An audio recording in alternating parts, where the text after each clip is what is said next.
Many of us think that the end of a relationship is the absolute hardest part. But actually, the hardest part is the after the relationship, the after the breakdown, the divorce, whatever that is for you. Because you're faced to feel your feelings, you're alone with your thoughts, you're alone with your pain. You don't have the people around you that you once did. You don't have the partner that you did things with. You have really just lost the life and the identity that you once knew. So you find yourself wondering, okay, well, who am I supposed to be now? What am I supposed to do now? This is the part that no one prepares you for. And it's the moment when you finally take a look in the mirror and you don't realize your reflection. But this, my friend, this exact point, this is perfect. Because this is where the real healing begins. So I want to talk about one thing that I think we all get held up on, and that is the myth of the heartbreak glow up. So, social media fantasizes a lot of different things, let me tell you, about life. But when it comes to the breakdown of a relationship, let's say it's divorce or you've been with someone for a really long time, you lose that relationship, they really do a good job of glamorizing this, which is all great and fine. But it shows you leave a relationship, you cut your hair, you take a solo trip to Italy, you're glowing and you're thriving and you're living your best life. You're drinking margaritas on a beach with your friends because you're celebrating your divorce party in Mexico. It all looks fabulous. Now, I'm not going to knock any of these things because I've done them at least once, let me tell you. But the reality is, what I went through mentally and emotionally was a lot messier. So what we see on Instagram is just that. It's a fantasy. It's glamorizing the experience. Now, don't get me wrong. We can feel good doing these things.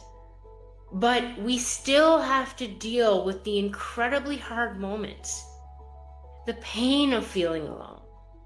And really the uncertainty of what your life looks like now and what's next. For me, I felt like a huge failure because no one in my life around me had gone through divorce, and I felt super behind.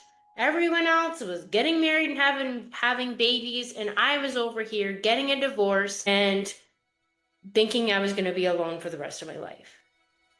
Spoiler alert, that's not true, but I digress. So all of these things, they're just one of the many ways that we throw on a party hat to the things that we don't want to feel.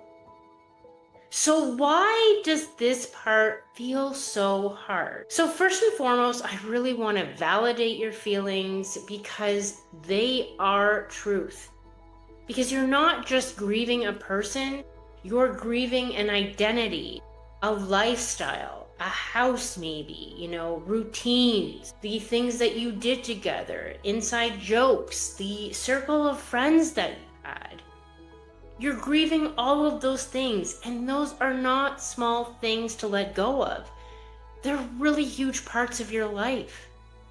So what you're really grieving is the version of you that built a life with them and around them.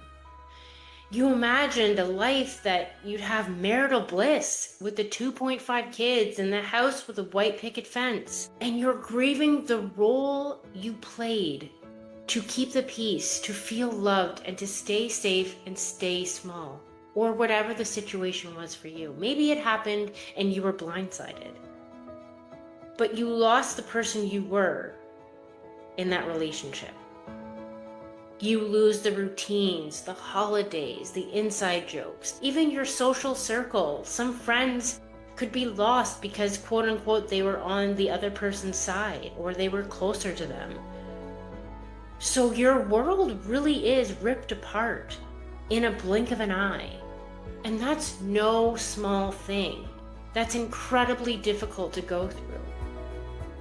Your entire ecosystem of the life that you had, it's not just the relationship, it's just that. It's everything that's in it. But really what you're losing, I think for me, the biggest thing is realizing that everything that I thought that I wanted, I lost because the universe has a better plan for me.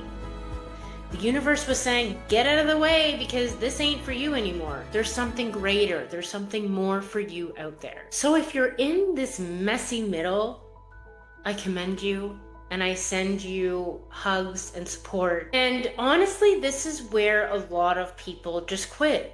They decide to sit in their suck and that's where they live for the rest of their lives. I mean, I get it. This is really the hardest part. You have to feel all your feelings and it's hard.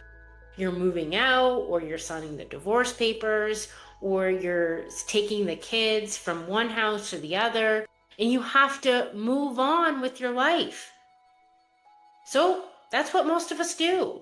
We want to get over it quick.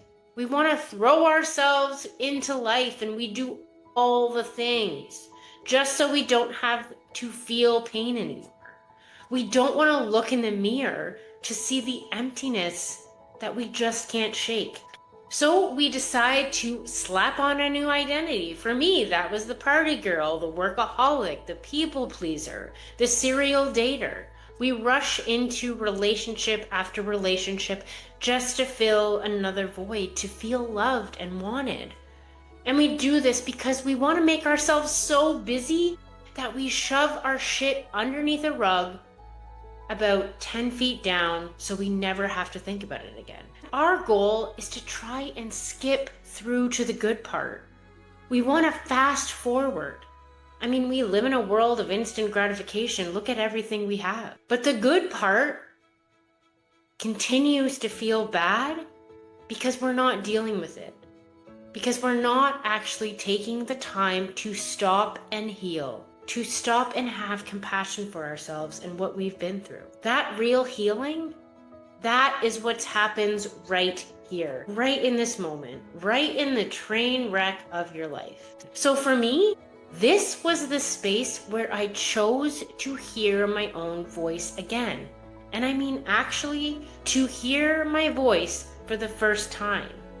Because I had spent my life, worrying about other people's opinions, doing things because I was supposed to, and because that's just how life went. But this is the part where you get to learn to soothe your own anxiety, your own inner critic, your own thoughts, your own beliefs.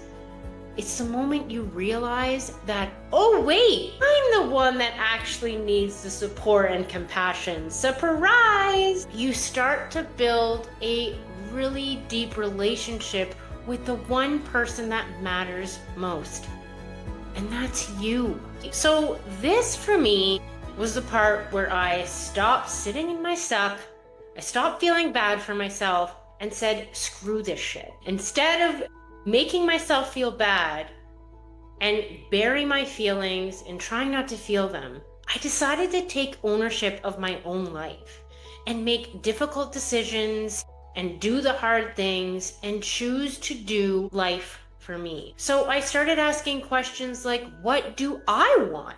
What do I want out of life? What makes me feel alive? What gives me joy? What makes me feel giddy like a little kid? Where do I need to give more attention to me in my life? And who am I really when no one is watching? That is where the magic started to happen. My life started to get real good when I started to focus on the things that matter. Things that I haven't looked at in basically forever. Things that were important to me, important about me, the unique things that really make me shine, because I watered them down for most of my life. This is not a fast fix, my friends. This is a slow and steady wins the race situation. Now, I know that's very hard to comprehend and deal with. Trust me, it is ebbs and flows. But It's with the true honesty that you give yourself on what you need and to give yourself the space to heal authentically. That is when you start experiencing your truth, your power, your uniqueness, and start living your life on your own terms. So if you're in this really uncomfortable, messy middle, know that you're not failing. This is definitely not failing, my friends. You're just in healing mode. You're getting rid of the identities that were actually never truly yours, those really negative beliefs, and you're grieving the futures that you thought you'd have because they were built on compromise, and you're rebuilding your beginning. Not from desperation or what everyone else thinks you should do, but from your truth. And that is not a small thing. It's courageous, it's brave, and it's sacred to you. And this is exactly where your plot twist begins. So if this landed in your heart and you feel like, oh my gosh, it's like she's speaking to me, I want to invite you to two things. One, I have a free Become the Heroine of Your Own journey. Enter into your heroine area. So if this video resonated with you, if you got something out of it, I want to invite you to two things that I have available. One, I have Enter into Your Heroine Era, which is a few journal prompts and some questions around finding your own unique inner heroine. One that you can call upon or you can connect with as you move through life, and that gives you courage in hard moments that maybe you need a little bit of support. So this is a really, really great resource to help you get to know who you are and what actually makes you unique. The other thing that I want to offer you is my Heroine's Journey, the 7-day inner adventure to discovering yourself. So what this is, it's a little bit different than what you've experienced before, and it's definitely not regular meditation for those of you who say they can't meditate or don't like meditating. This isn't it.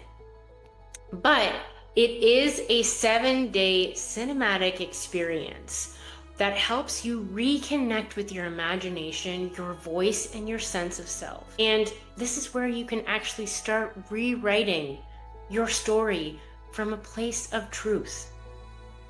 So you will move through the hero's journey, through the answering the call, the meeting your mentor, you're even going to fight your inner demons and your dragons, all the good stuff. And then you're going to come home to yourself. So if you're interested in any of these things, I'm going to put the links below. They are incredible. I really hope you enjoy them. And if you have any insight or any comments, I'd love to hear from you. Just pop them in the comments below.